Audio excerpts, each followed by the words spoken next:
चलिए, स्वागत दोस्त आप सभी का आपके इस बेहतरीन प्लेटफॉर्म पे। आइए दोस्त, आज एक छोटे से टॉपिक को और समाप्त करते हैं, सीख लेते हैं क्या क्या वो चीज़ें हैं जो आपके एग्ज़ाम में इस टॉपिक से लगातार सतत निरंतर पूछी जाती रहती हैं। तो चलिए दोस्त, बिना किसी देरी के, बिना इधर उधर किसी बात के, बस शुरू करते हैं। इस टॉपिक को समझ लेते हैं कंप्लीट तरीके से कि क्या क्या है वो चीज़ें जो आपको आपके एग्ज़ाम में यहाँ से पूछी जाती हैं। चलिए दोस्त, पढ़ते हैं। टॉपिक है कार्बोहाइड्रेट्स। जैसा कि नाम से ही क्लियर है दोस्त, उसका नाम है कार्बोहाइड्रेट, यानी कि कार्ब्स एंड हाइड्रेट्स। कार्बन और हाइड्रोजन उनकी बात कर रहा है।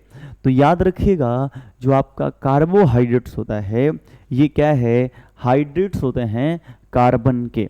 तो कार्बन के हाइड्रेट्स को आप कहते हैं कार्बोहाइड्रेट्स। ओके, चलिए देखते हैं। सबसे पहले अगर कभी आपसे पूछे कि जो आपके कार्बोहाइड्रेट्स होते हैं इनका सामान्य सूत्र क्या होता है, तो कभी भी याद रखेंगे आप कि कार्बोहाइड्रेट का सामान्य सूत्र, कार्बोहाइड्रेट का जो सामान्य सूत्र होता है वो होता है CnH2n यानी कि कार्बन, हाइड्रोजन और ऑक्सीजन दोस्त इसमें पाया जाता है।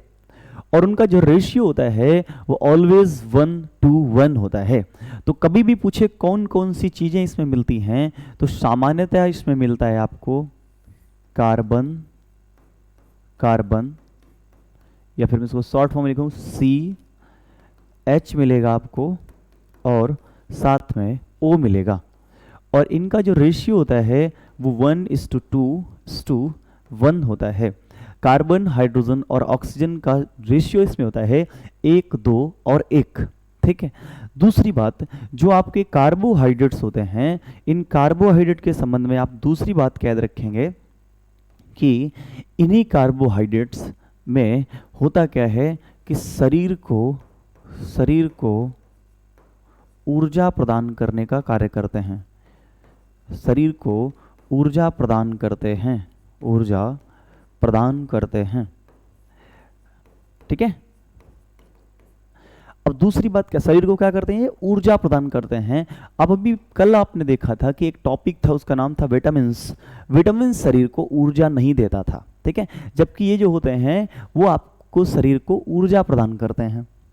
अगला पॉइंट देखते हैं कि सामान्यता अगर बात करते हैं कि रासायनिक रूप से क्या होते हैं आपके कार्बोहाइड्रेट्स, तो देखिएगा ये रासायनिक रूप से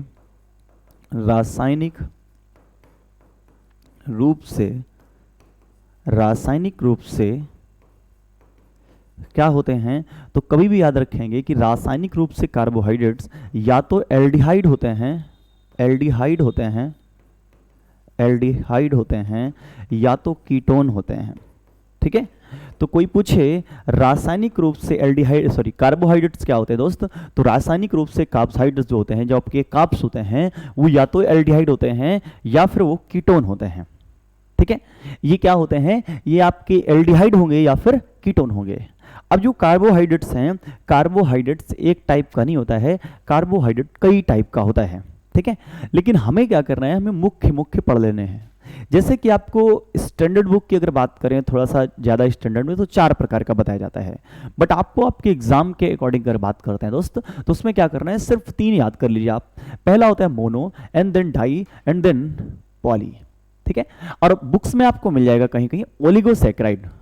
और मैं आपको सही बताऊं, ओलिगोसैकेराइड कुछ नहीं होता है, वो केवल और केवल डाइसैकेराइड का एक फॉर्म होता है। बस इतना आप याद रखिए।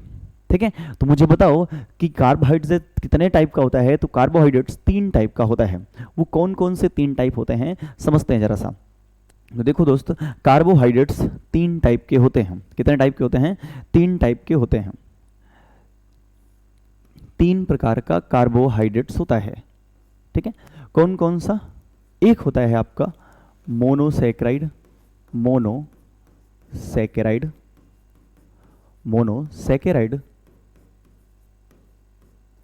एंड देन आपका होता है डाइसैकेराइड, डाइसैकेराइड, ठीक है, डाइसैकेराइड। और फिर होता है आपका पॉलीसैकेराइड, पॉलीसैकेराइड, सैकेराइड। और अगर मैं यहाँ से आपको लिख के बताना चाहूँ तो इसी के सामने लिख सकता हूँ, यहाँ पे इसी से रिलेट करेगा जा करके ओलिगोसैकेराइड, ओलिगोसैकेराइड, सैकेराइड। ओके दोस्त, सैकेराइड का मतलब होता है शर्करा, क्या होता है, शर्करा, शुगर। ओके, चलिए इधर देखते हैं। अब जो पॉलीसैकेराइड होता है इसके संबंध में आप एक पॉइंट याद कर लेंगे। वो पॉइंट क्या दोस्त, वो पॉइंट इतना सा है कि जो आपके पॉलीसैकेराइड होते हैं ये मोनोसैकेराइड के बहुलक होते हैं। मोनोसैकेराइड का पॉलीमर होता है, बहुलक होता है। मोनोसैकेराइड के बहुलक होते हैं, बहुलक होते हैं। ओके, ये क्या होते हैं, मोनोसैकेराइड के बहुलक होते हैं। इतनी छोटी छोटी सी बातें आप केवल याद रखते चलें, ठीक है। अब मोनोसैकेराइड के संबंध में क्या है, यह सबसे मीठी शर्करा होती है, सबसे मीठी शर्करा होती है, सबसे मीठी शर्करा होती है।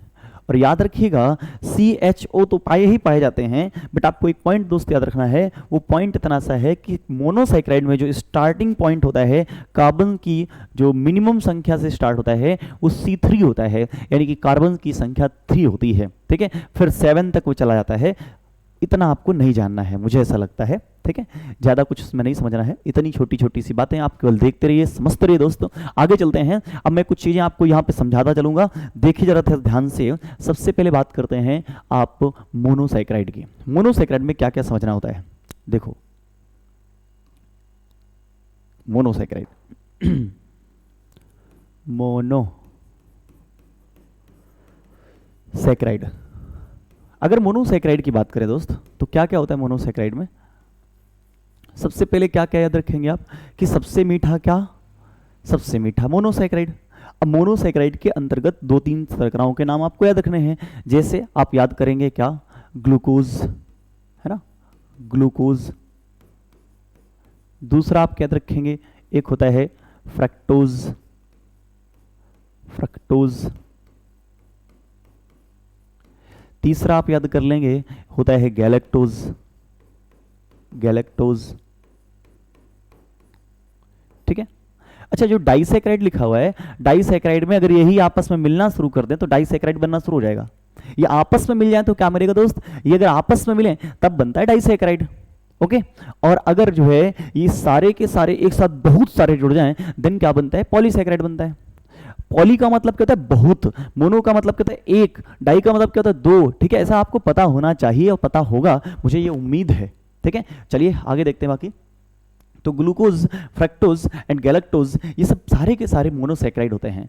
ग्लूकोज के संबंध में आप याद रखेंगे, जो आपका ग्लूकोज होता है उसके बारे में पहली बात तो अगर पूछे कि तात्क्षणिक ऊर्जा कौन देता है, तात्क्षणिक ऊर्जा कौन देता है, तो यही है जो आपको इंस्टेंट एनर्जी देता है, तुरंत वाली ऊर्जा यही देता है, इंस्टेंट एनर्जी प्रोवाइड कराता है, कौन, ग्लूकोज, ठीक है। अच्छा, इसी को डायस्टेस भी कहा जाता है अगर आपने पढ़ा होगा तो, ठीक है। चलो आगे बढ़ते हैं बाकी। तो ये ग्लूकोज होता है, यही ग्लूकोज होता है जब जाकर के जो आपका श्वसन होता है, श्वसन की क्रियाओं में या जैविक क्रियाओं में क्या बोलते हैं, यही प्रयोग करते हैं, ठीक है। और ये जब जलता है जाकर के तो एटीपी के फॉर्म में ऊर्जा का निर्माण होता है, ठीक है। ये मैं आपको पढ़ाऊंगा जब क्रिप्स चक्र वगैरह पढ़ाऊंगा जाके आगे, अभी कल सुन लीजिए, यहीं से एटीपी बनता है। एटीपी क्या होता है, एडिनोसिन ट्राइफॉस्फेट होता है। क्या होता है, एडिनोसिन ट्राइफॉस्फेट होता है दोस्त, ठीक है। आगे देखते हैं जरा सा। तो तात्क्षणिक ऊर्जा ये बनाते हैं, ठीक है। दूसरी बात करते हैं फ्रक्टोज की। फ्रक्टोज सबसे मीठी शर्करा होती है। अगर आपसे पूछे कि सबसे मीठी शर्करा कौन, सबसे मीठा क्या होता है, तो सबसे मीठी शर्करा होती है आपकी कौन, सुक्रोज, सॉरी फ्रक्टोज। और अच्छा एक बात और याद रखेंगे कि जो आपका ग्लूकोज होता है ये अंगूर में पाया जाता है, अंगूर की शर्कराओं में मिलता है ना।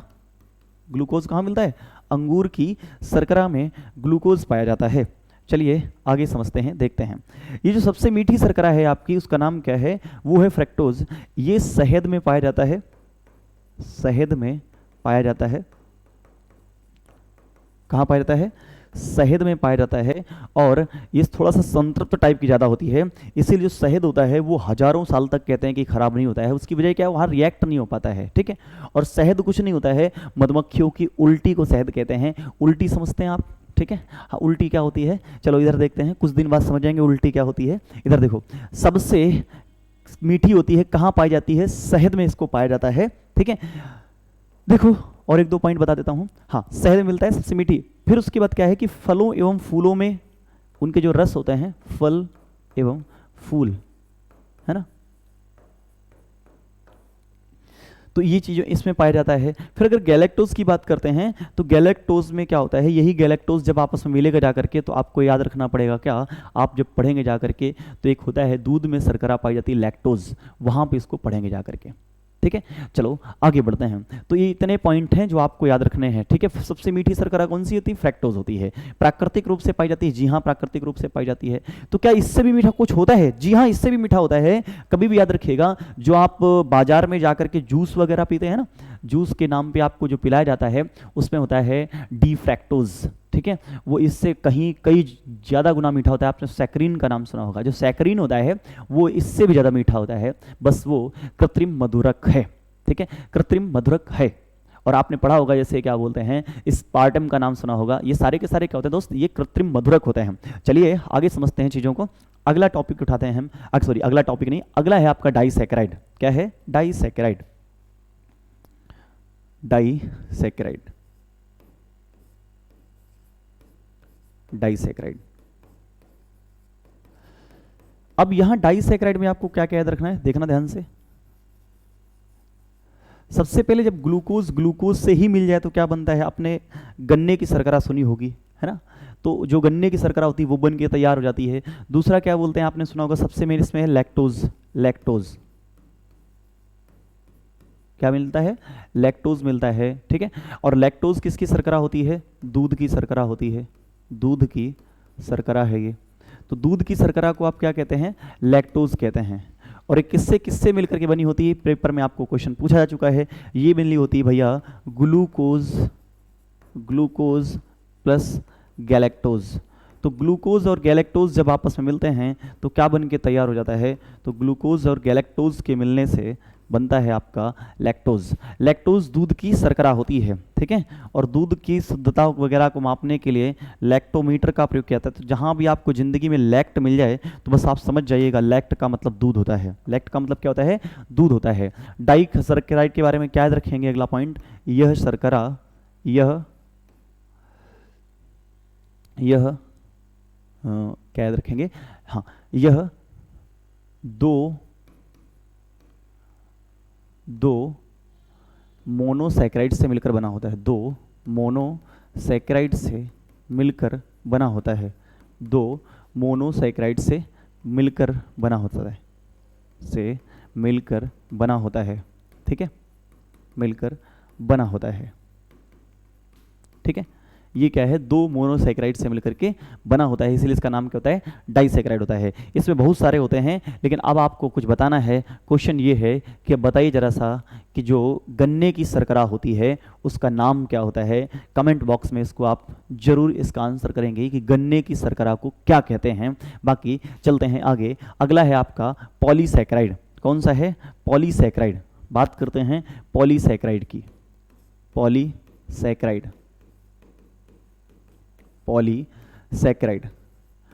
अब अगर पॉलीसैकेराइड की बात करें तो ये बहुत सारे मोनोसैकेराइड को आपस में मिला करके बनता है। इसकी शर्कराओं के नाम याद रखना जरूरी है। जैसे आपने सेलुलोज का नाम सुना होगा, सेलुलोज, सेलुलोज का नाम सुना होगा। दूसरा आपने सुना है स्टार्च, क्या होता है, स्टार्च होता है। तीसरा आप याद रख सकते हैं इसमें काइटिन, ठीक है।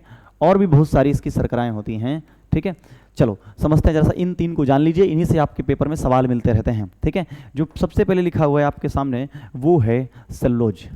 देखो जो आपके पेड़ पौधे होते हैं, पौधों की कोशिका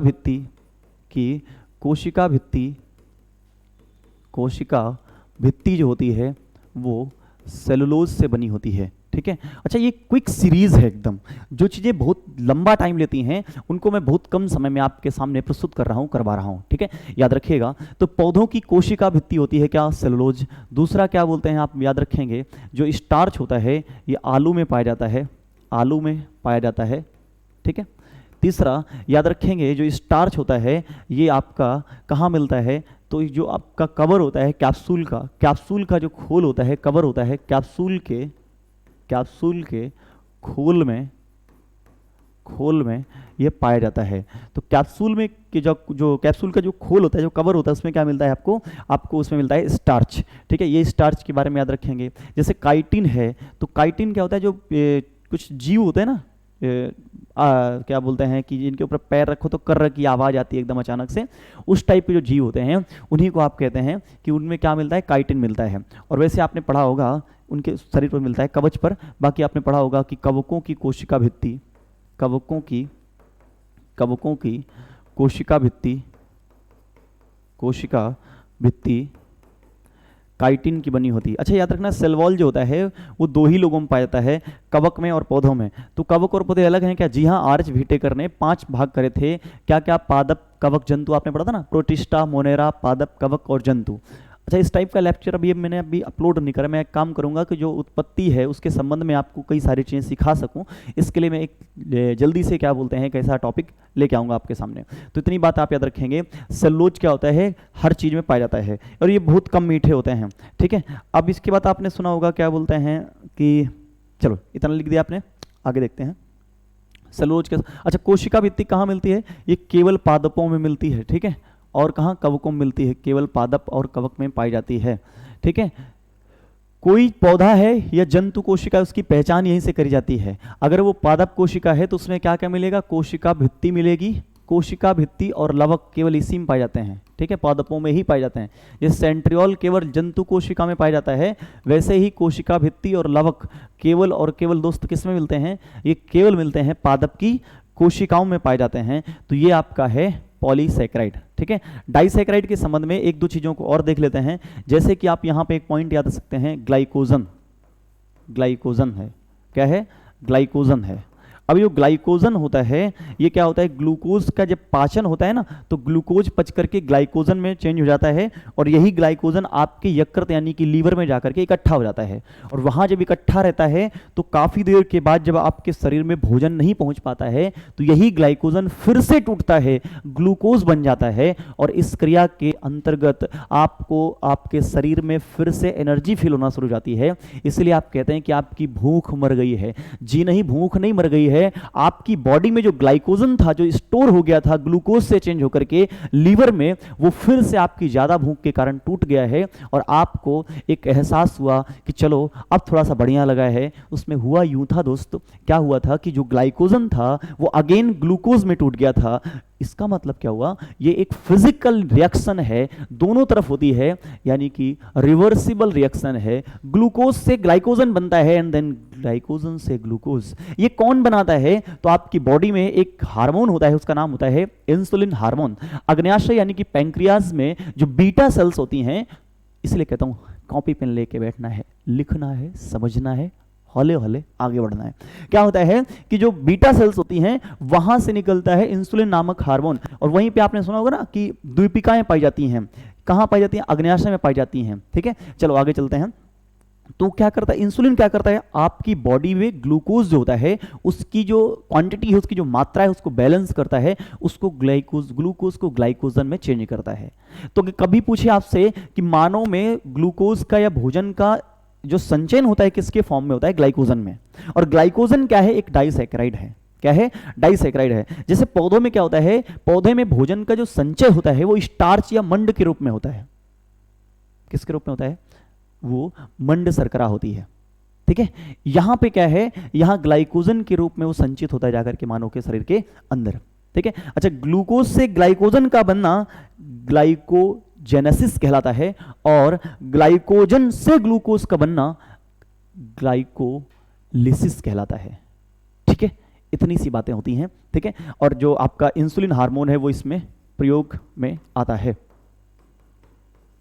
इंसुलिन हार्मोन, यही ग्लूकोज का पाचन करता है, चेंज करता है किसमें, ग्लाइकोजन में।